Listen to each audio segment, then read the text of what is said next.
Okay, so for now, let's talk about how do we count the number of particles in a gas. So, again, gases are made of molecules or maybe um, monoatomic units of elements, but basically they're still molecules. So, they're made of molecules, and you know that molecules are very, very, very small. And so, if you again get 1 liter of air, there are probably millions, not just even millions, but more than millions of particles in there.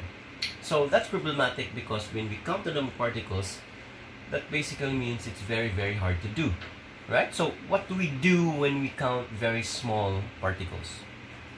Number one, we don't count them individually, right? So for example, if you go to the store, you buy rice, you don't say, let me buy 3,600,543 pieces of rice grains, right? So what you do is we do this method of what I call bulk counting, right? So bulk counting is counting things, but not individually, but in groups, right? So one very, very popular method of this type of counting is called the pair, right? So when you say a pair, that basically means the number 2, right? So when you say, I saw a pair of slippers, that means there are 2 slippers, okay? Another popular one is the word dozen. So a dozen is a word that's associated with number 12, right? So number 12. So when I say I bought 2 dozen eggs, that means I bought 24 eggs because the word dozen means 12. So in the world of chemistry, we also have a word that is used in bulk counting, and that word is the mole. And that mole, you might have heard this from your grade 9, but the mole works essentially in the same way as the dozen or the pair does. So it's a word. It's a word that has an associated number with it. Okay? The only problem is the mole is associated with a number that is not very easy to remember. It's associated with the number 6.022 times 10 to the 23. Now, if you know your exponentials, 6.022 times 10 to the 23 means this is the number 602, and then you have 23 places that you have to move this decimal point from. So that's 1, 2, 3, 4, 5, 6, 7, 8, 9, 10, 11, 12, 13, 14, 15, 16, 17, 18, 19, 20, 21, 22, 23. I'm sorry, I forgot the 2. So this is 6.022000000. So you get the point. There are 23 decimal places after the 6, right? Which basically means, well, this is a million, right? 6 zeros.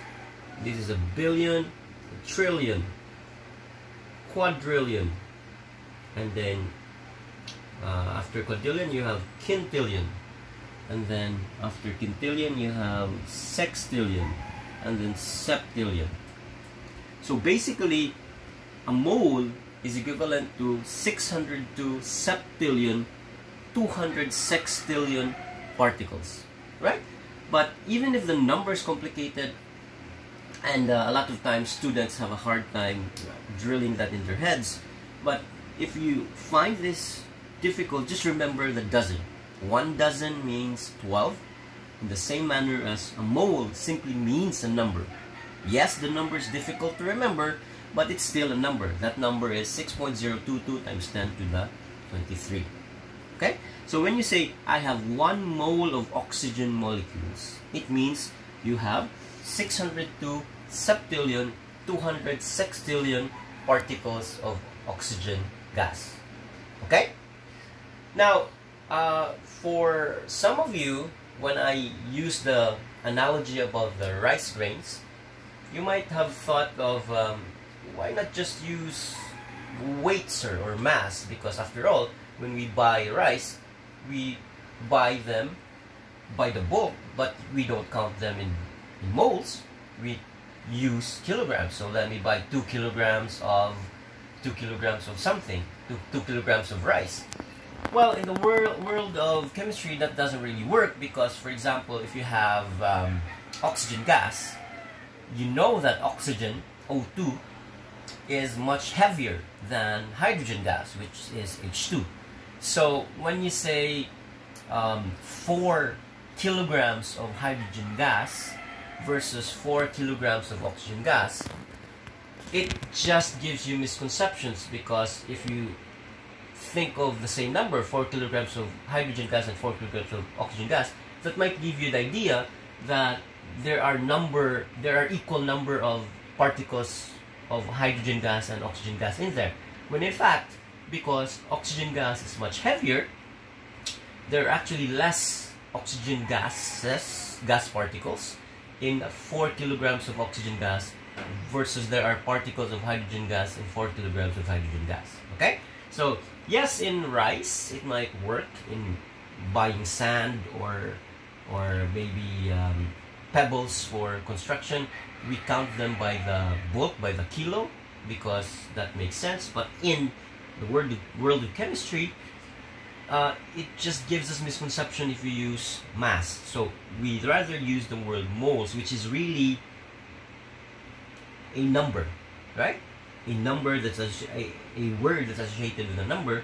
And again, in the same manner as pair means 2 and dozen means 12, a mole simply means 6.022 times 10 to the 23 particles. Okay?